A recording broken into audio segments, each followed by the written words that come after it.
Ready? Everyone, we're gonna go ahead and get going, because I know everybody's busy, and usually we're struggling to keep this under an hour, so we'll call the meeting to order. There's a sign sheet going around, please make sure you sign it, and if you don't, please before you leave. And I guess the next I need to give a motion to approve the minutes from September 24th. I make a motion to approve the minutes. Second. Got a motion and a second. Are there any questions before we go ahead and vote on it? Questions, concerns? Hearing none. All those in favor, please say aye. Aye. All those opposed? Motion passes. Presentation. Have a presentation for today? No. No. Do I put it on there? Just wanted to make sure. So thank you, changed it on me. I wanted time to be able to talk longer, so. we didn't know there's anything. We're excited about that. I guess next then we're into projects, so I guess the first one is the response. We're out. All right, we didn't have any, since the last meeting, we met a month ago, which I don't know where all that time went. So we didn't have any state duty officer reports in this, during that period. Nor were there any, emergency alerts or notifications sent out to the Everbridge system. And then last time, since we had broke for the summer, we broke for about 90 days, I did general updates that didn't fall under the officer reports or the notifications. And then I just thought maybe I would give an opportunity to say fire and law enforcement. I don't see highway patrol here. If there's anything of, might be of interest to this group who's interested in emergency preparedness and planning, that you might want to share. I'm sure Ozzy has something else. Well, he did have a significant thing, and we met a couple days ago. Your carpet and side did. Maybe we could share with the group about that. Ron. Yeah. Thanks.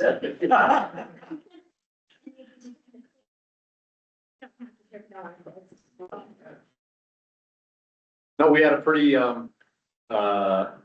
significant eye opener, about 2 weeks ago. We get called often for, just basic medical calls. In this case, it was just a lift assist where somebody had, either fallen or not felt good, and we just go and help them.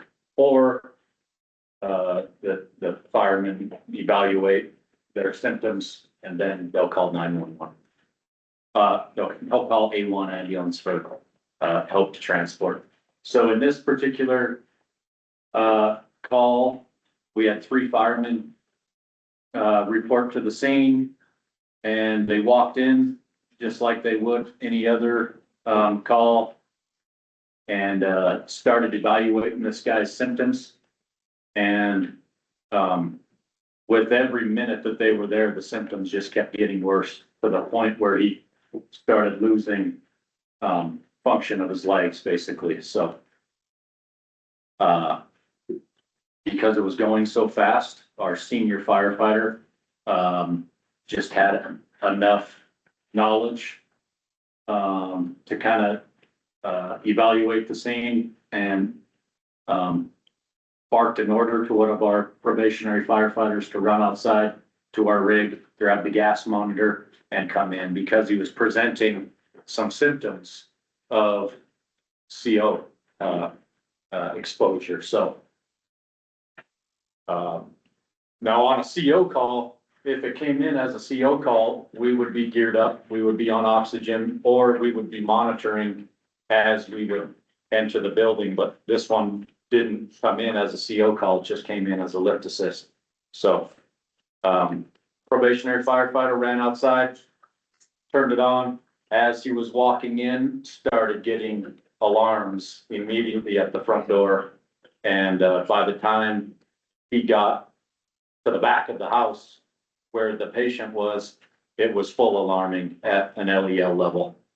So, attempted to walk the guy out. He couldn't walk.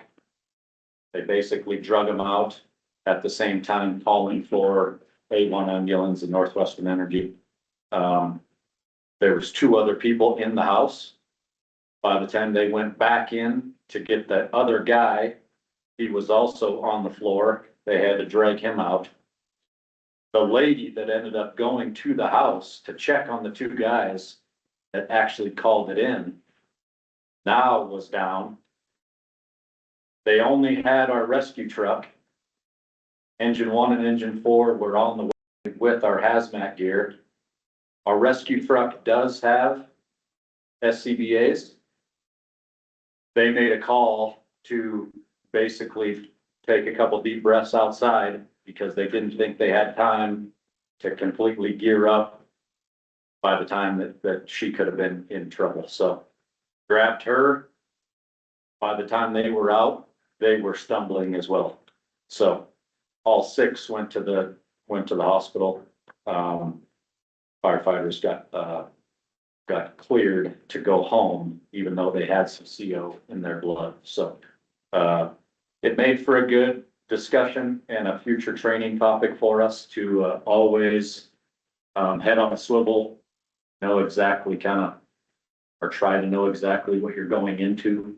We never know what we're going into. So, interesting call while I was at the Grizz game in Missoula, trying to deal with phone calls and emails and hospital visits and stuff. So, everybody is good, but a good reminder of the safety that we have to take. Is that what you were looking for, Lisa? I think it's excellent awareness, just to be, if you are in a household and you see other people sick, just to think outside and to have a detector in your house, because there's no other way. It's odorless and it's invisible.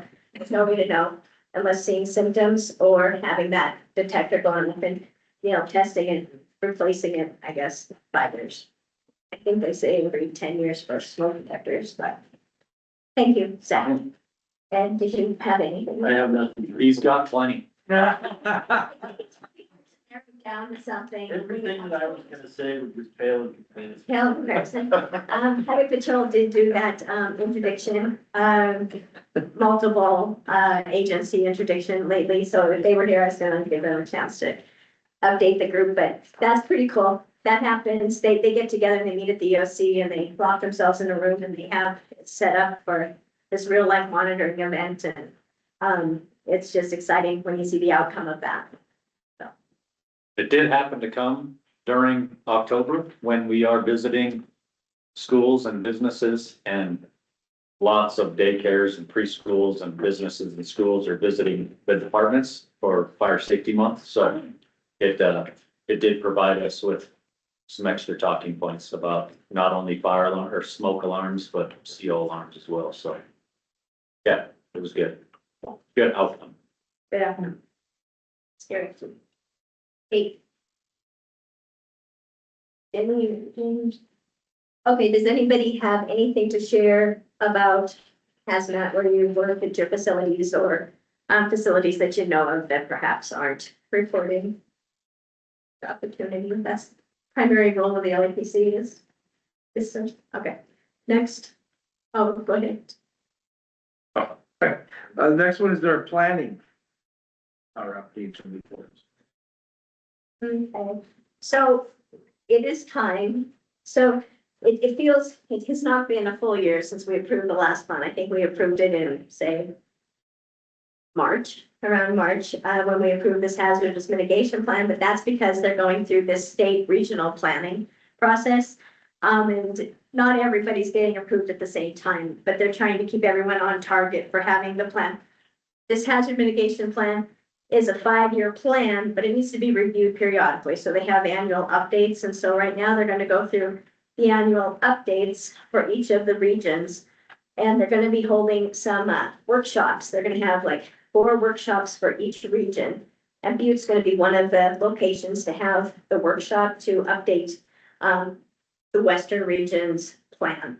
And so we're fortunate that it's coming here. We don't have to travel. And I'm hoping to get like a small team together to attend that workshop. We don't need like this big of a group, but 3 to 5 people there. And they're going to go over and help us with the technical part of it. But in the meantime, as a public meeting and a group of people who are interested and very knowledgeable about this subject. I wanted to reach out to you to go over the hazards that have been identified in the previous plans. Each of these plans builds off of the plan before it. And so the hazards stayed pretty much the same. And this is, we've already talked about this, how there were some, they made a few changes between the 2016 plan and they call this the 2023 plan, we just approved it, our portion of it. They did make a few changes, like the severe weather, they broke that out into like 5 different categories.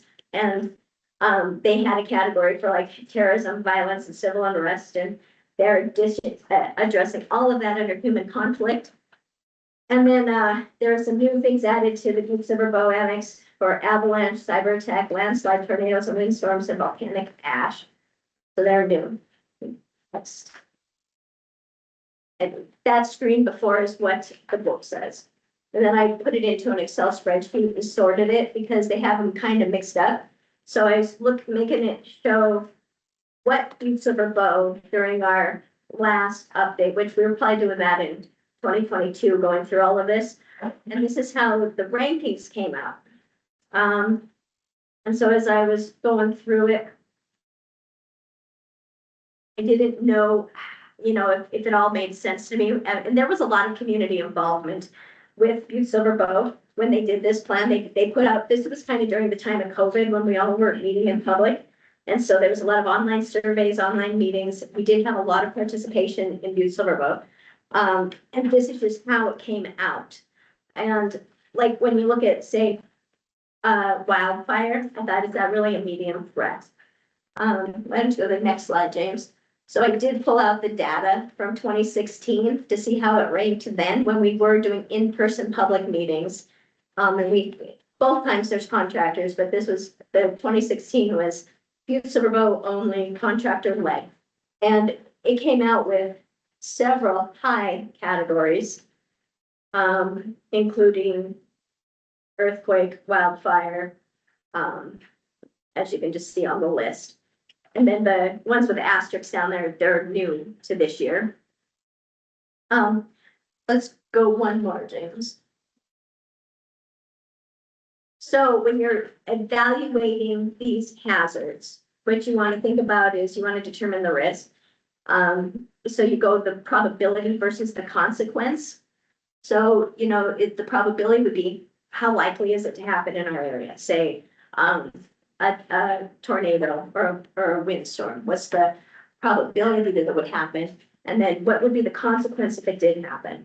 So if there was, say, dam failure, what's the probability of the dam failing versus the consequence if it did?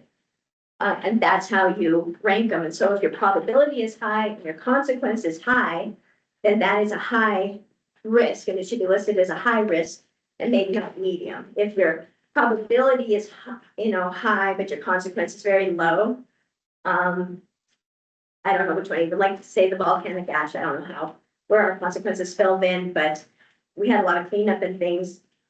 The odds of it happening and the consequence of it happening, if they're both low, then you'd have a low significance on that other list there. Sorry, it's hard to flip back and forth on here to go back between the ratings. Can you just go back to the previous screen for a second? I should have probably taken over the flipping. So if you have your high probability of it happening, say like a hazardous material spill. Butte-Silver Bow has a lot of the facilities that have these tier 2 chemicals that are required to be reported. I think there's 3 of them that fall within Butte-Silver Bow, which that is, quite a few for this geographically sized community. And plus we have the corridor of I-90, I-15. And so as the vehicles are traveling through, any wreck that causes a spill of diesel into the soils or possibly into water, it happens all the time, so your probability of happening is high, but what is the consequence of it is what we have to think is how we get this, the ratings on here. So I was hoping this group could try to analyze again the probability, what the significance of each of these hazards would be. But also I would like the group to look at the list and try to determine if we're missing anything by chance. Is there something that maybe wasn't captured before? During some of my meetings, when I go to the state, somebody asked me, do you guys have sinkholes? Are sinkholes a big problem in your jurisdiction, and are they listed in your mitigation plan? And part of the importance of making sure that we capture all of our potential risks is not only so that we can make sure that we are working to become able to respond to the problem if it were to happen, and to make sure that we are, we have the capacity to do so. It helps you get funding and things you need to have this intact. And so we can have our projects out there, and then you can use it to support a grant application if you're trying to, find the funding to support to get the capability to fill the gap. So before we go into that, I just wondered if we could talk about it. I know I'm doing all the talking right now. And Eric, we invited him specifically because I think you are the sinkhole person, and since that's one hazard that's not even addressed here, I don't know the probability versus consequence, Do you have? Good question. We're in a mining community that has 10,000 miles of tunnels below us, so we do deal with subsidence issues each and every year, but we've never had a severe accident or a fatality associated with any of them. And really a lot of them end up, the benefit to it is you're finding issues that might not also be directly linked to mining as well. So we kind of go at it with a approach that it starts with the Department of Reclamation, which is everybody wants to assume with the shaft, we'll investigate and pick the appropriate departments at Public Works that may have, that the issue may be part of, linked to piping or stormwater or something along that line. So it's a bit of a triage approach, I think is the best way to put it, but our department is definitely usually the first. If not, Public Works definitely is right there too, is being contacted. And we have the resources to see where the shaft, stopes, and drifts are located through the stope books provided by the MGM Bureau of Mines. And we have a grant through the Abandoned Mines program at the state. That is sunsetted out. They have not had any other granting opportunities that I've been aware of. They seem to be wanting to implement, but we still have monies to address smaller ones. But if there's a large one, we can kind of utilize the Bureau of Abandoned Mines here in Butte before they will come and address them as well, depending on how accessible the issue may be for the general public. There's layers of things that we can do when a sinkhole shows up.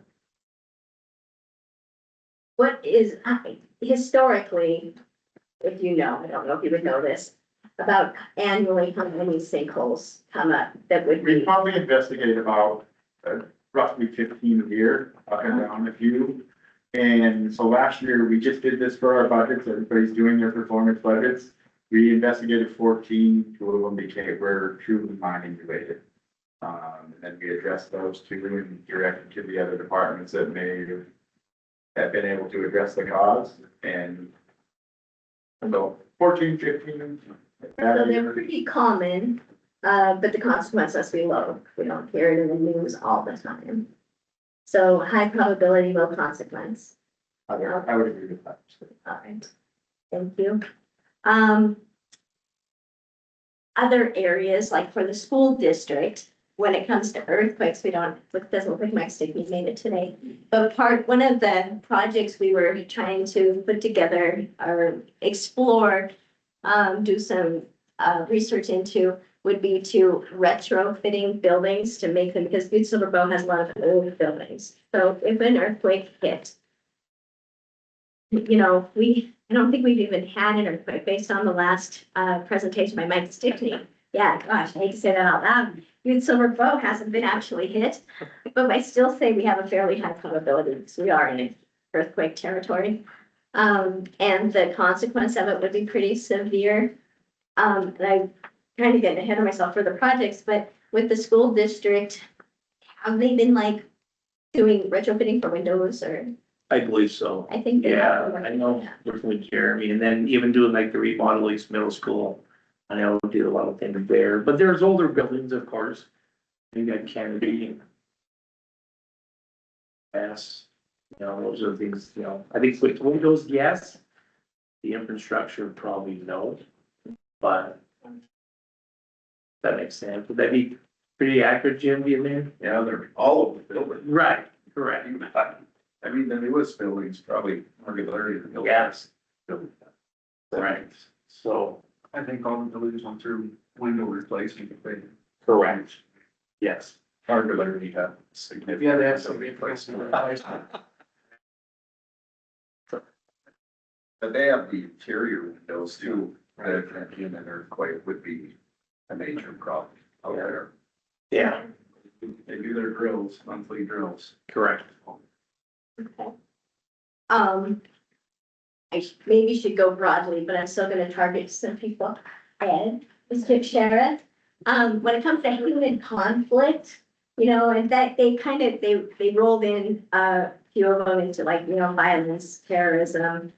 This could be, civil unrest, protests, vandalism, just any human-driven problem that would cause a significance. And one of the concerns I have is, well, we all have, but I'll bring it to the top of the conversation is, infrastructure. If anyone were to, you know, do a terrorist attack or human vandalism, to say the basic water supply, that's the grant we put in was for physical security out of basic creek. Because that would really harm, it'd be a huge detriment to our county, it would take some time to recover from. And I'm just wondering, you know, has it gotten worse? Have you seen since, you know, before COVID, after COVID? I don't know where it's just, I think the probability is low, probably, obviously the consequence would be high. Northwestern Energy has some pretty significant infrastructure.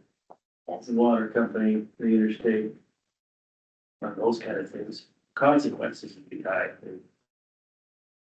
Straight on the state or something. so, I don't see it, we have no indication of the increase in possible or probability, no. when I was going through the book, I did email out the Butte-Silver Bow Annex to everybody. And when I was going through that, it did say it was like 0.7% historically, in our region, in the part of the region that Butte-Silver Bow resides in, nothing specifically like terrorist attacks in Butte-Silver Bow. So the consequence is high. And the probability would be low. Yeah, I think we got one bomb set off in my whole career down at the fund, Oh. 1989, so I don't think I've got anything like that since. And they have, for a human conflict, we have it at a medium. So I guess I would agree with that, having it at a medium, because the probability is low, but the consequence is very high. I see some protests, obviously, the protests we've had. Nobody's been caught in that. It's pretty. Yeah. Okay, so as a group going through this list of things, is there anything that jumps out at you? What, is there anything in your area that you want to speak to? Because we will, James was kind enough to put us together a, online job point survey where we can go through each of these consequences and, determine what we feel the significance of each is. And I will send it out to the LEPC as a whole. We can look to see, if we think that the 2024 plan is correctly, you know, ranking these things, you know, like communicable disease. It looks like it stayed up, no, that was for water. Communicable disease was a medium and it stayed medium. Earthquake was high, but it dropped down to medium. And so we just have to each go through and then we will tally up all of the responses as a community, and I'll try to get a broader outscope to the rest of the community. And then we'll bring forward the information we gather to this workshop where we're gonna have the technical experts to make sure that we really have things in mind and put together a team. Are you pushing that out?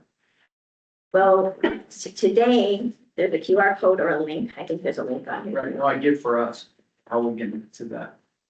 Are you asking for? email. Yeah, I was gonna push out to email to the LPC and then, by social media.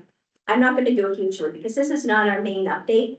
It's not the 5-year renewal. It's just like from the subject matter experts, from the stakeholders, which I think there's a pretty good representation in the LEPC email group. And then we can push it out. I guess now that I've said social media, we could. Not a lot of people. I just didn't know, I thought that's what you were saying, is we needed to get it. Oh, no. Put in. I just want, instead of just going in and having y'all kind of go through and say, oh, high, low, medium, I thought if we talk about it out loud as a group first, and then go through and with a little bit of thought behind what our answers are to, if we consider cyber attack, high, medium, or low significance as a threat to Butte-Silver Bow or Walkerville. Walkerville is not part of the incorporated county, so for our annex, it's for Butte-Silver Bow and Walkerville, 2 separate jurisdictions, but they do line up usually, but I don't know if they always line up. So what I'll do there is I'll give this survey to John Reese and see if I can get him to come and maybe someone else to come to the workshop on November 12th to represent Walkerville, but he was represented at the last update. So, like cyber attack, we have it on the list for 2024 as a medium. I feel now, I don't know if anything's changed, but I feel like our probability, we're at a continuing increased risk, even though our team continues to try to mitigate those attacks. It's just always an increased risk of it happening. And if it does happen, it can have a very high consequence. So maybe that should be high. I don't want to put words in the already. Totally agree. I mean, the school district went through one a couple of years ago and it shut us down completely. So For months. months. I would say high, that'd be my, If they get to the hospital, that's gonna affect. right. I mean, I think it's definitely a high grounds. So yeah, I don't know. Yeah. See, I guess it's new. I was thinking that it went down, but it's not one of them that went down. And then say wildfire. Does anybody want to talk about wildfire? It's a high risk. Yeah, we're like, the probability of a wildfire and the consequence of it happening. And I feel like when we, went through the CWPP, which is the Community Wildfire, is it Wildfire Protection Plan? They updated the WUI, which is the Wildfire Urban Interface. Thank you. There's a corridor to use, and if you looked at your plan, I'm gonna grab your plan in a minute. It shows you the consequence of wildfire. And there's a corridor coming in from, like, get to this. Wildfire risk, the orange here, this peach color is high. The pink is very high, and the red is extreme. And if you look at, here's Walkerville, here's Brown's Gulch, and you see how you've got the red and the pink and some yellow in here. It's if the weather conditions were, right, and there's like, say, lightning, storm, and the wind blew it, if it did blow it into those houses up there on the east side, everyone is very close together. I wouldn't say it's high probability, but there is, probability that it's a potential of that actually happening. And it might not stop until, we've seen it in Hawaii, we've seen it in California. It might not stop until the first main break, and that might not be until Excel. So why we have wildfire at a medium, I just don't know. I think it should be high. And, then we work toward mitigation too. That's why we've been working on evacuation strategies and trying to get education out to the people who live in higher risk areas. We haven't seen major wildfire in our county in quite some time. we get it every year, but nothing major. It scares me because of the fuels that we have, especially in some of those areas that we just let it get so old, and now it's just, it's dead and down timber. So we would have to get the perfect storm for that wind to push it anywhere near major house development, but everything can happen. It just takes the perfect circumstance. But, Yeah. and Lisa, NRC, I think that wildfire should definitely be had an earthquake on that list. And I'll also point out that it's my understanding that certain insurance providers won't even cover homes east of Continental Divide, Continental Drive, because of the risk from the East Ridge on fire. So that tells me that it's higher probability. yeah, I agree that we have it as a medium on here. And on the list, when I sorted my spreadsheet, it's alphabetical, all the mediums alphabetical, so it doesn't really say. In the 2016 plan, I think they did rate it, where it has, this is our top concern, secondary, and they just don't really do it that way for this new update. I would agree with the high part just because of the condition of our forest. Right, The Forest Service is mitigating a problem by the reservoir. That is awesome. It is just such a tiny area that needs to be. trying to go along like Highway 2 also, like, and like over in like in the Helena area. I think that there's DNRC and the Forest Service are working to mitigate all the falling down. I think they've recognized the problem and they're trying to get ahead of it. Yeah, if you want to know what dead and down timber looks like, just drive from Butte to Helena and look left. Yeah. And that entire swath of timbers is awful. So if we get the perfect wind and that pushes or something south, like in the Highlands, and it pushes towards Terra Verde area, or if it's you can't even walk through it. So, and the bad part is you need a fire to fix it. It's just if we can control the fire and not let it get to places that we don't want it to get to. Right, and everything's changed with this new administration as well. And he's like changing all of how the response is. And I think DNRC's done a great job for the state to, increase their resources and try to keep things in Montana to address Montana. But definitely, I would say that's high. Dam failure, Jim Keenan and the Water Utility Division got a grant, and they did improve the dam, but we do have, I think, three high failure dams out of 5. I think we have 5 in Butte-Silver Bow. And so dam failure, we have the Basin Creek one is a high priority dam for sure, and that's been mitigated and built up. But I guess there's always a chance that something could happen, and the consequence of it would be a lot, when you consider the basic water treatment plant and everything in there. So you have to weigh all of the probability versus what the consequence of it happening when it did happen. So any other areas on here that people would like to speak to? We have anyone from health? I guess we learned communicable disease, what they can do through the COVID, so. Oh, I love you. Hey, I came late, but I didn't want to say. So what do you feel about communicable disease when it comes to an identified hazard? I think it should stay a medium. I mean, the pandemic was just kind of one of those one-offs that I hope never repeats itself. So, but it seems like it was always ranked about 6 before. When we did the HVA was always around 6, and so I think medium fits it well.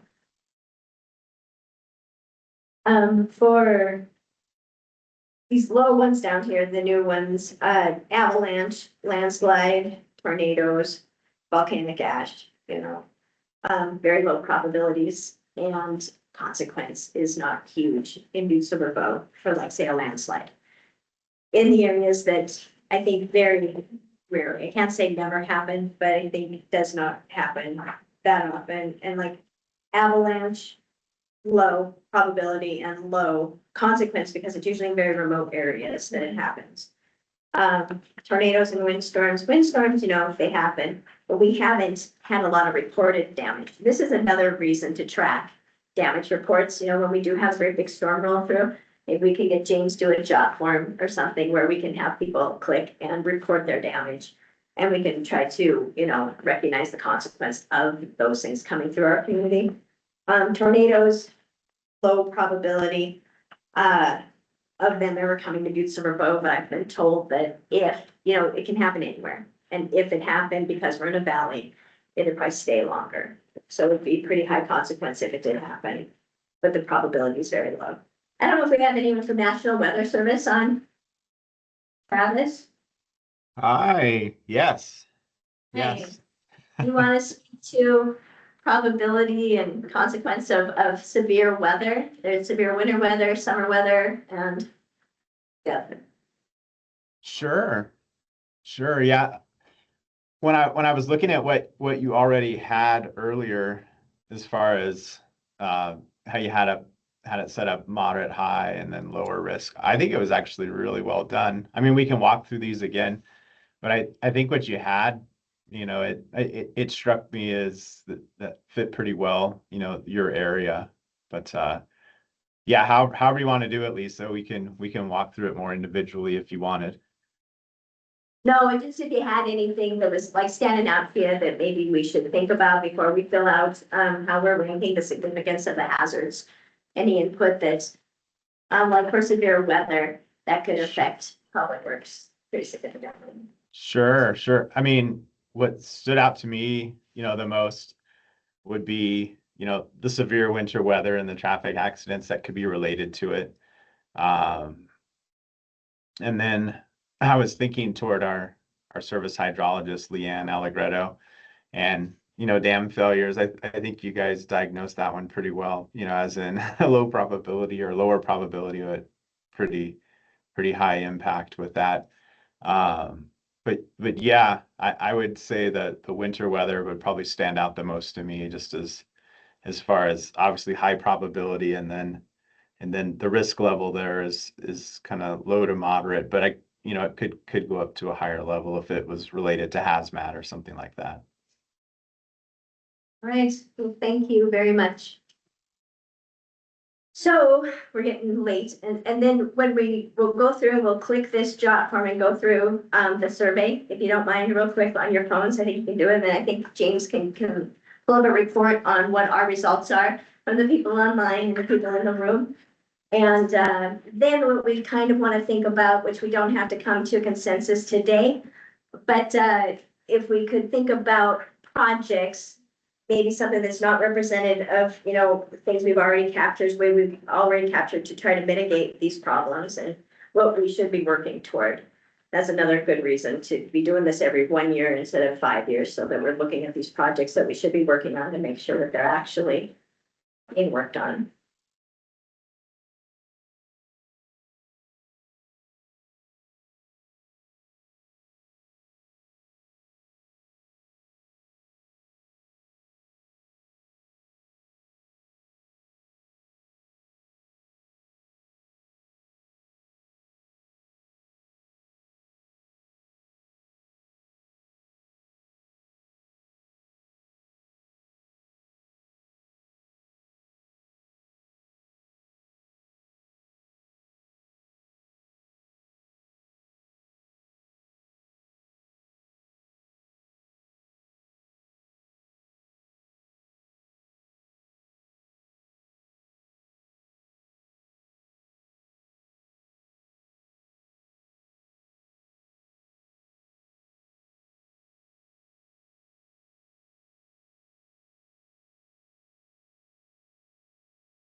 I need that code, I'm having issues. Oh, there were some sheets of paper here. Is this? And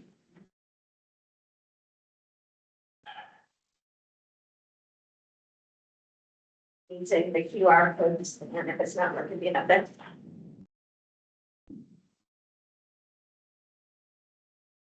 It disappeared after. Yeah, I'm in the link. Just.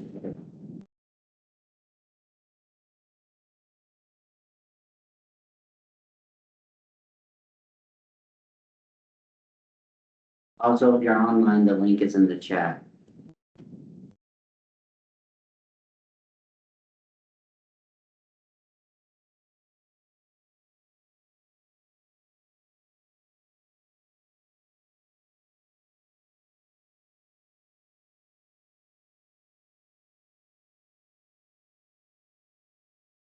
It's gonna pop up on your server.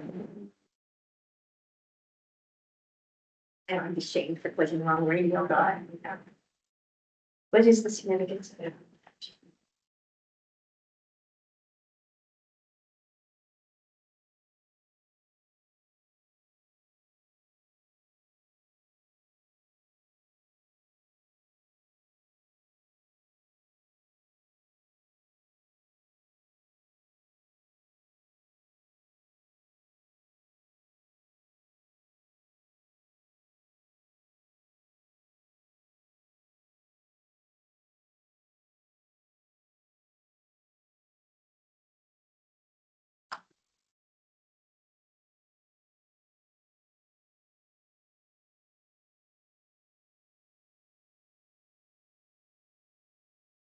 Did you feel about the survey done?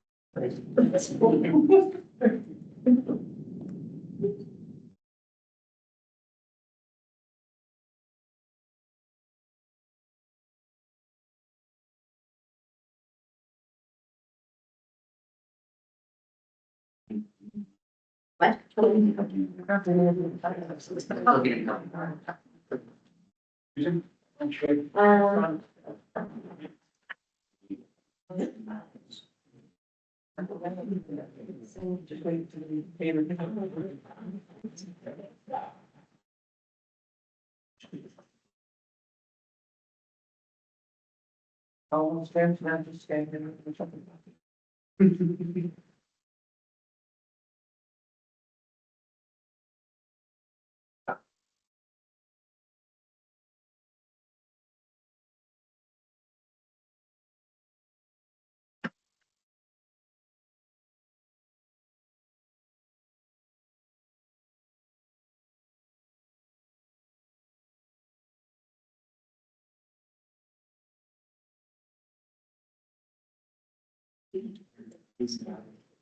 I think everybody's done. Everybody done? Online, you got it, taking you for the. I think so. And then we have the projects that have gone through. The one that Mike Stickney said that had been completed was the LiDAR data for, regarding earthquakes. So that's 16, I'll tell them to take it off. If anybody wants to go through this list and just send me emails, and then I don't have to take a bunch of notes, if you wouldn't mind. Otherwise, I can just write stuff down on here if you know of things that are, maybe some of this stuff, I know this is not started yet. I believe that it is ongoing more than not started. I just don't think everything is 100% accurate on this list. I just don't know the easiest way to go. It's a lot to accomplish in one meeting. Yeah, meeting just for this. Yeah. Honestly, But that's pretty much what it is. but. They may have dedicated.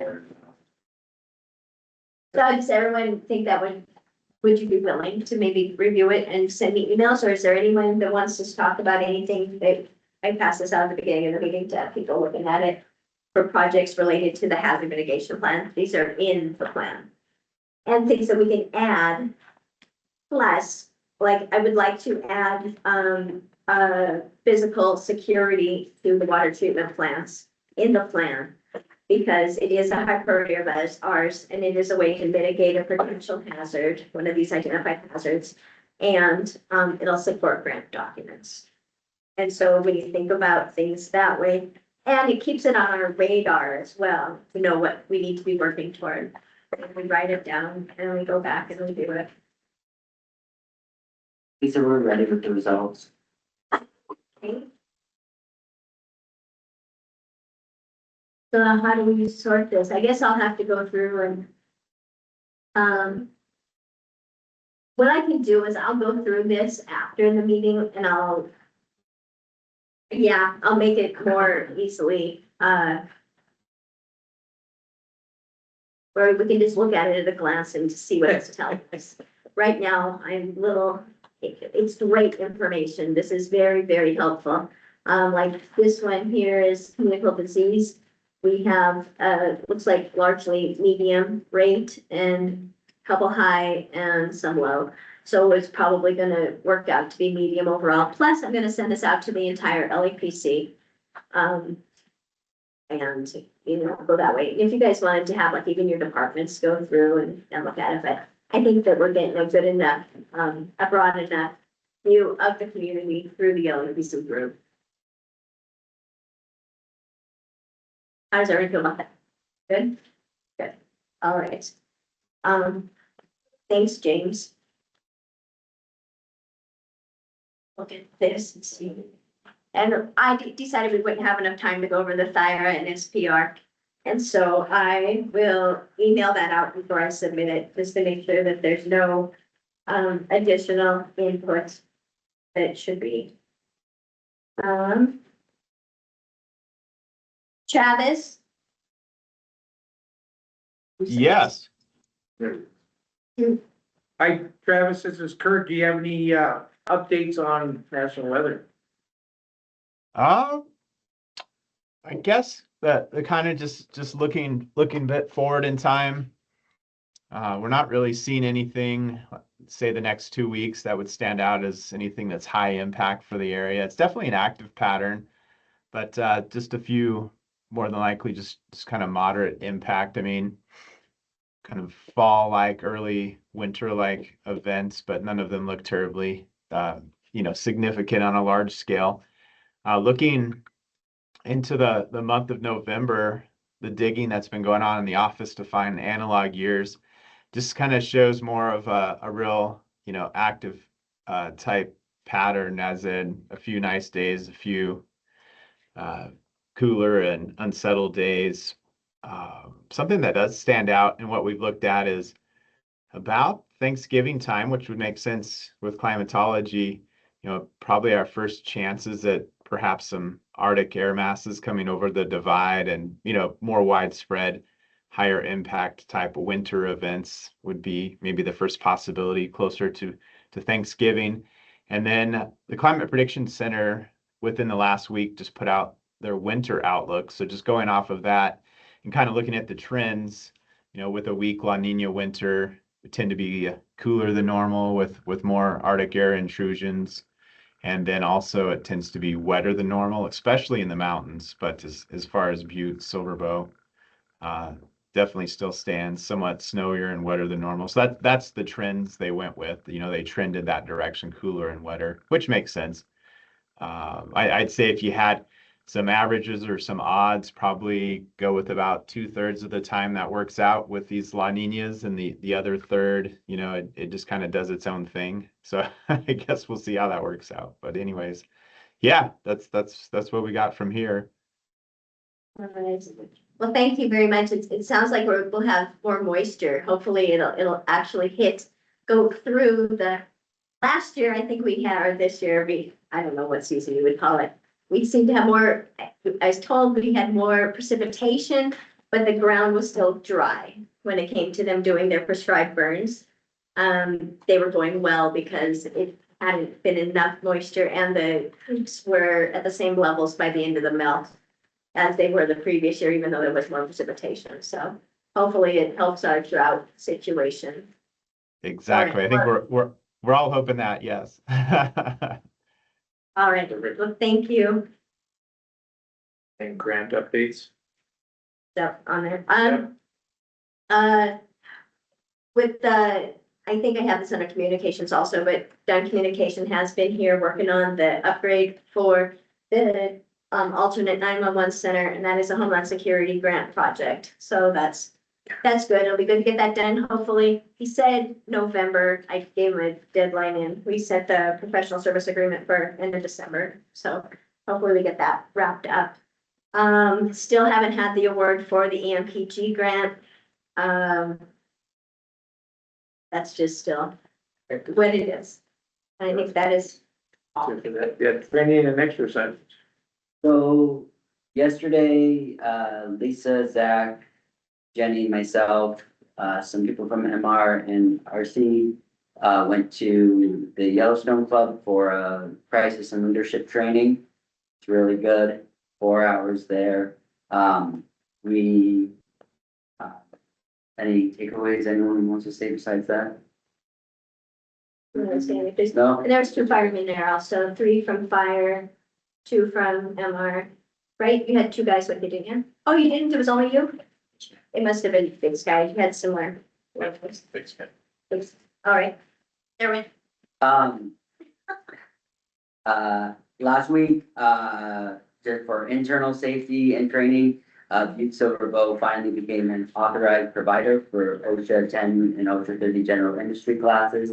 So that was about two years in the making. So we are official provider of OSHA classes now, where our internal employees can get their OSHA cards directly through us. And he's being very modest here, but this is James has got this certification. He's worked for 2 years to gain it. He went through a week-long class. So now he can go through and train Butte-Silver Bow employees so they can get their OSHA card, and it is a big deal. So thank you very much, James. You do a lot I think for us. 140 hours of OSHA training has given me sainthood because and right now. No, but it was good, and that was just something. But as for any other exercises, next month we have our chlorine exposure functional exercise here. This is part of our EPA risk management plan for our big hole water treatment plant. So Chad Silk and I and Butte-Silver Bow Fire have been involved in designing this functional exercise. We're really looking forward to it. It's not only a requirement from the EPA risk management plan, but it's also going to test our ELC functions, our public health functions, our fire functions, and our safety and health operations. So it's testing different operations within one exercise. So we have people from the state come in, and we're excited for that.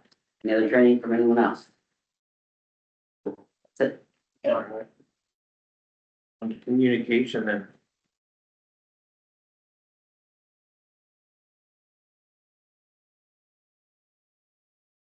You already talked about the 911.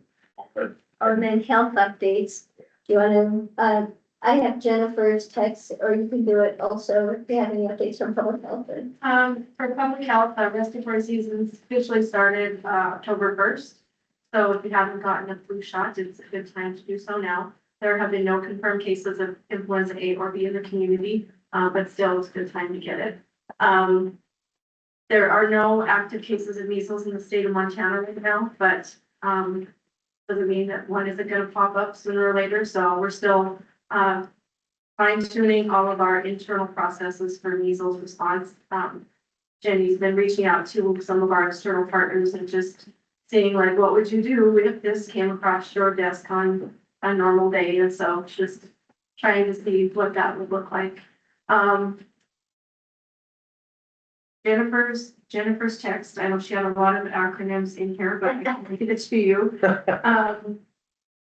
St. James is continuing to work on EOP updates with the new templates for Intermountain Health. They continue to work with switchgear, electrical shutdowns, and electrical upgrades to the ATSs, and they just started that last week.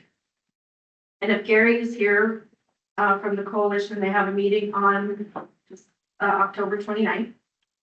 And the instructor course with the NDLSF for basic disaster life support, advanced disaster life support, and the CHDC on November 5th with the Sim Montana Coalition Partners. So there's a lot of acronyms, or some of them I don't know what they are, but she said that's it and she misses being here, so. Sure. And she's out on family issues, so. It was very nice of her to continue to update us, and staying in touch. And then the last one, I think, is sheltering. Yes, correct. And, we did meet after the sheltering committee met, after the last LEPC meeting, and we reviewed the, the American Red Cross, survey they did on the, Butte Civic Center. They, had given us an agreement to do the, facility, use of the facility agreement. And it was approved from the sheltering committee, forwarded to the, Bill Melvin took it to his board of the Civic Center, and then Bill took it to the Council of Commissioners, so it has final approval that it, was accepted, so that in the event we ever need it, everything's lined up paperwork wise, like an MOU, to have it in place that that the Red Cross will, I don't know, I think ARC, and I'm putting Anaconda in there, so I'm sorry. American Red Cross will come in and it'll be a Red Cross shelter. What are you gonna do if there's a basketball tournament? You know? Siphon it off. All right, so the next, does anyone have anything to add? I know we're right at the end of the time. Anyone have anything to share? Hearing nothing. The next meeting I propose December 10th. It'll be a joined meeting for November and December like we have in the past too, because we meet at the end of the month and we've got Christmas and Thanksgiving. So if everyone's okay with December 10th is the next time we get together. All right.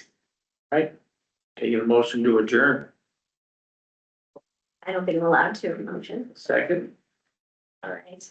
Well, thank you, everyone. And I will send out some emails here to you guys. You'll see them. I have just a LEPC group, so